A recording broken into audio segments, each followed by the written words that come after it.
welcome back to the series on basic concepts in sociology, one of the programs which CEC has launched recently. I began with two lectures, part 1 and part 2 of common sense and why studying common sense and understanding the structure and nature of common sense is very important if we are to fully appreciate how sociology negotiates or understands or questions and challenges the taken for granted or the common sense concepts. The connection between one lecture, whether they are part 1 and part 2 of the same theme or of different lectures in the series, is very, very important. And I will be elaborating as I proceed ahead with this discussion on concepts in sociology to understand what I mean by this linkage and why it is so important to understand the relationship between one topic and the other. So the clarificatory remarks towards that end is that I began this series with two discussions on common sense and sociology, and I would request you to listen to them. Today's lecture follows up on the premises outlined earlier, that there is a very important and necessary connection between my earlier lecture and this lecture. A second point is that I seek to make connection between the lectures, for in this series on concepts in sociology, I wish to emphasize the connected natures of concepts as analytical tools which help us think about social reality. Because sociology is the study about society. Sociology is the study about society of which each one of us, you and me, are members of. And to understand that, we have to understand this, that we can't memorize a concept and another concept separately. We have to understand the logic behind these concepts and also understand the relationship, say, between a concept like family, which is a social institution, and a concept like kinship, a concept like gender, a concept like lineage, a concept like law and inheritance, that these are related. And so the relational approach is very, very important in my series of lecture. I would also like to cultivate in that light an intellectual alertness to avoid seeing society or sociological concepts as discrete, separate entities. This is, in a certain sense, a fallout, maybe an unintended consequence of a rote approach to learning. The fact that we are taught from our earliest times in school that you must memorize, you must repeat, and when you have an examination, you must reproduce what you have learned. This understanding of learning may allow you to get a lot of marks, but what it fails to achieve is an understanding of the functioning of society. Just like a natural scientist seeks to understand the logic of physical laws or logic of natural laws, in social sciences we seek to understand the logic of social laws. Social laws, as we will explore in our next lectures, is very different from natural laws because 1, there is meaningful interpretation in society. 2, because we as members of society are as much acting agents as we are constrained individuals within society. So we can change society.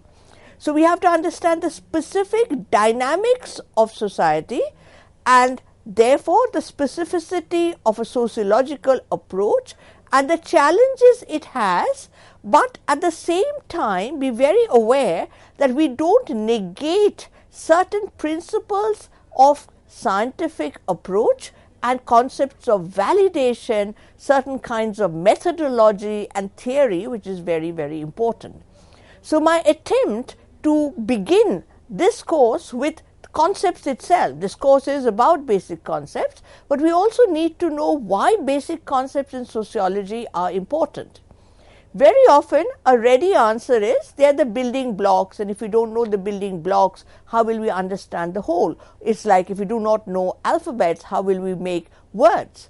However, this relationship is more complicated than building blocks.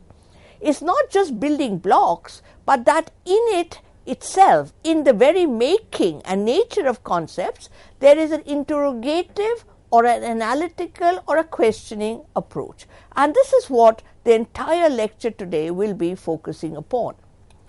So the approach that I have to the series, which I've already touched upon, that I will not look at concepts as separate terms, that today we will do caste, tomorrow we'll do class, or day after we are going to do rationality or something else. But we will try and see the relationship between one concept and the other and how they emerge from a certain kind of theoretical framework. Social science disciplines, much like natural disciplines, are built on rational grounds. Every topic addressed has a logic and a reason behind its inclusion. There is a reason why we need to understand concepts. It's not just because it's a topic in the syllabus, whether it is the UGC or the UPSC, that is not the reason. That may be the fallout. We have to discover the reason. And if we discover the reason, understanding the concepts will be very easy. Very often there would be some people who would argue that why are you going behind the reason? It is enough to learn the definition of these concepts.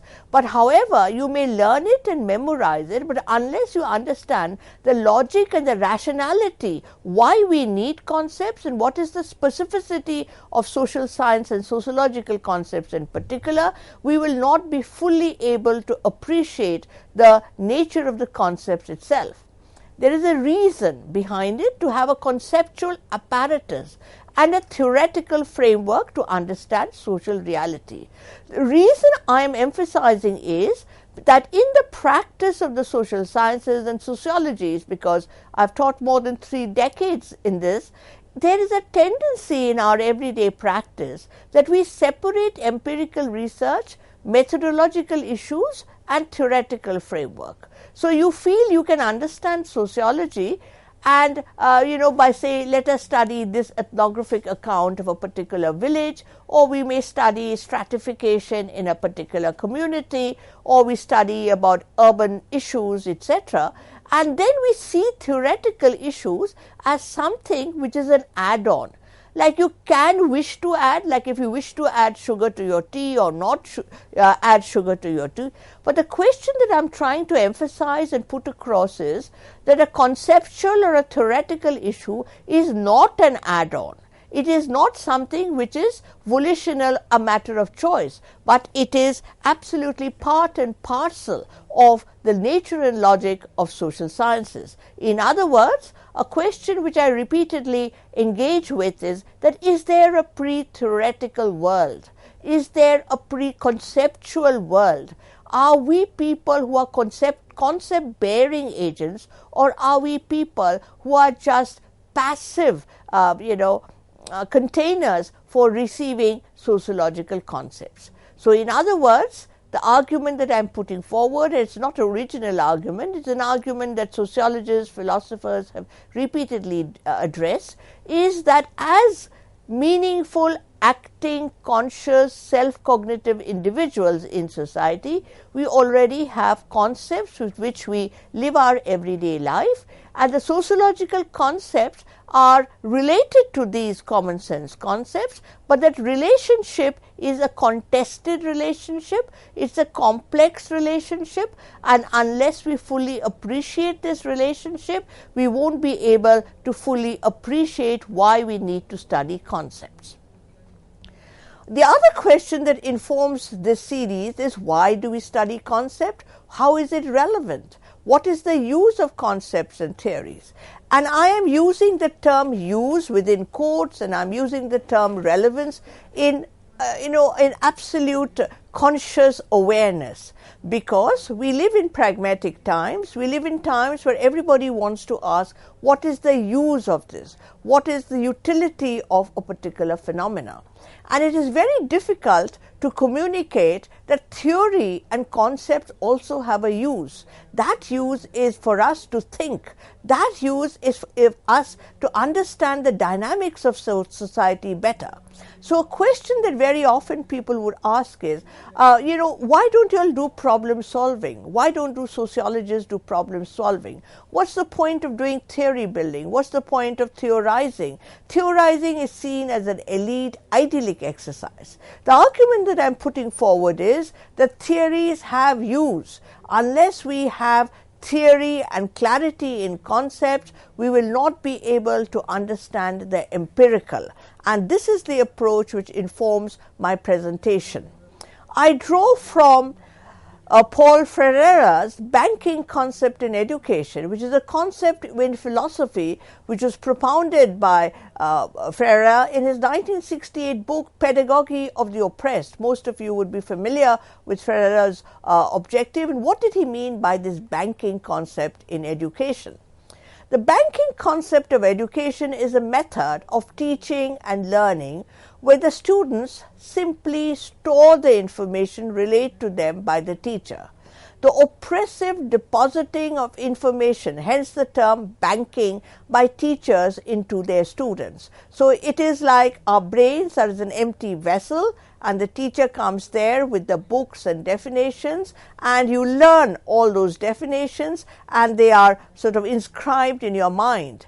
And you keep memorizing, you keep taking in information, and very often you may have a situation where we have a blank out. That is, you can't remember anything.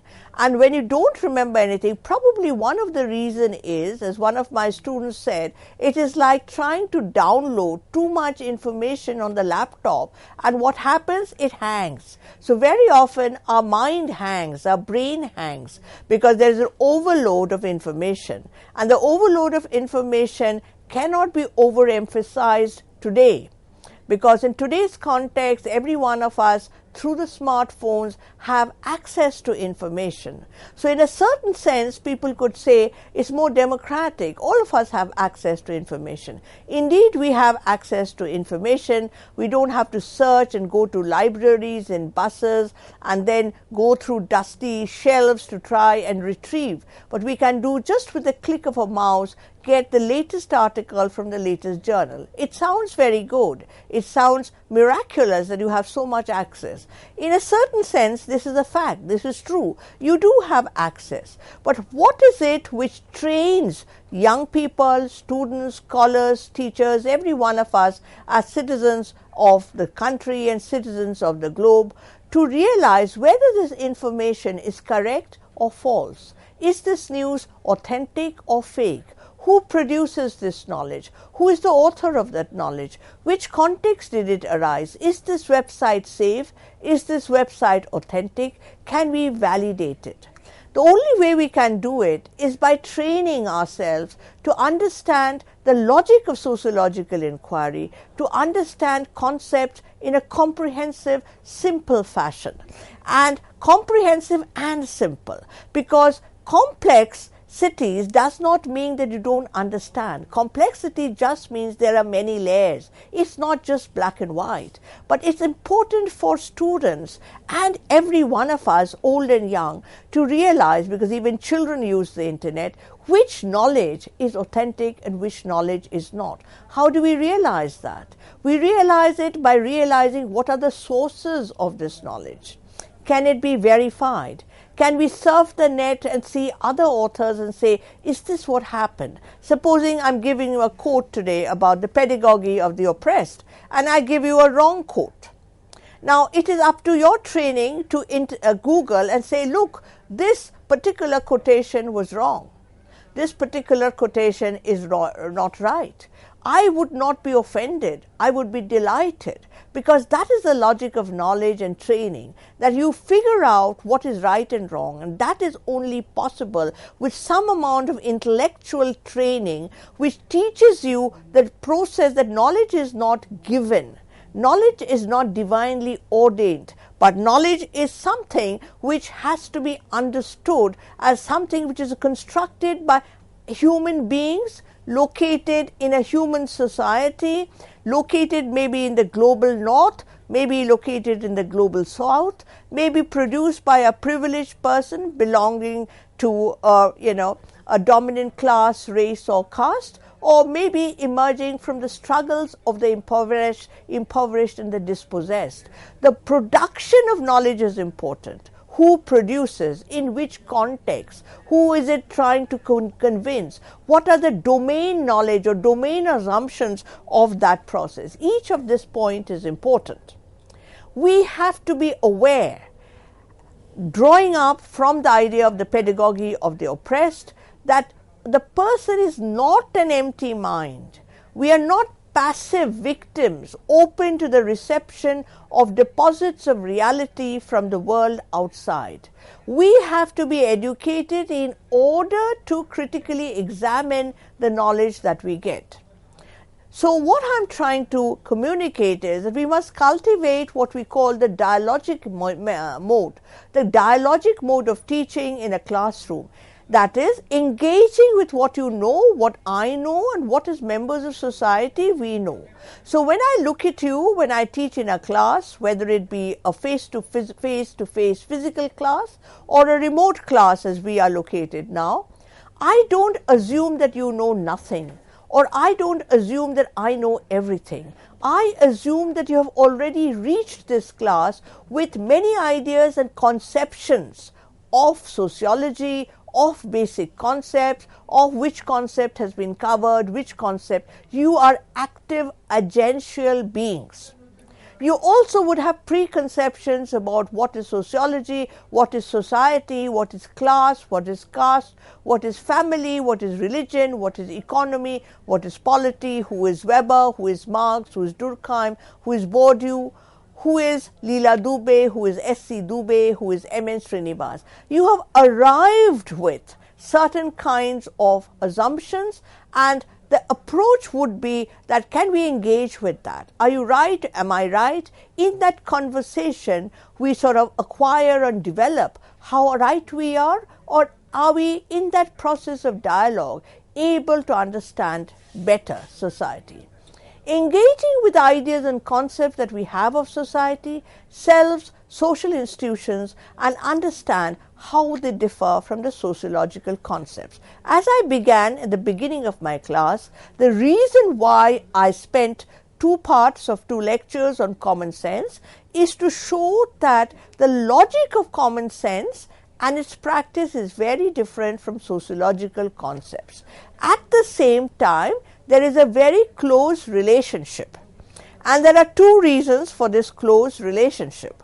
One close relationship is the words or the terms that we use in our everyday life, in our conversations, is also the same terms which we use in sociology. So when I use the term family, we also use the term family in everyday conversation. There's a marriage being arranged in our society, and somebody says, how is the family like? What's the family like? You know, so you all know what we mean by the family. And when you say what's the family like, you also probably know some of the hidden questions. Are they wealthy? Are they not wealthy? Are they educated? Are they not educated? Maybe you're also referring to questions of religion, caste, and class, which are the hidden scripts of that question. So terms like family are also used in everyday common sense language. Terms like family are also used in sociological concepts. It's a constant. Similar, kinship, caste, economy, polity, employment, urban, rural, village, migration, ethnicity, nationality, nationalism, racism, race, gender, everything is used. The words are similar.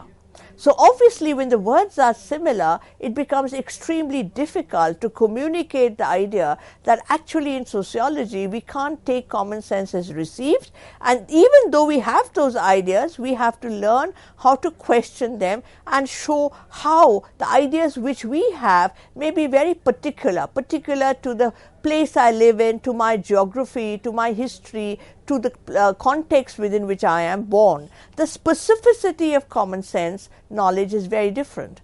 Whereas in sociological concepts, you're always trying to give a comparative perspective, a kind of perspective which says, okay, in that kind of society, you have that kind of family. In this kind of society, you have this kind of family. In that kind of society, it's matrilineal, line of descent from mother to daughter. In this kind of society, it's from father to son.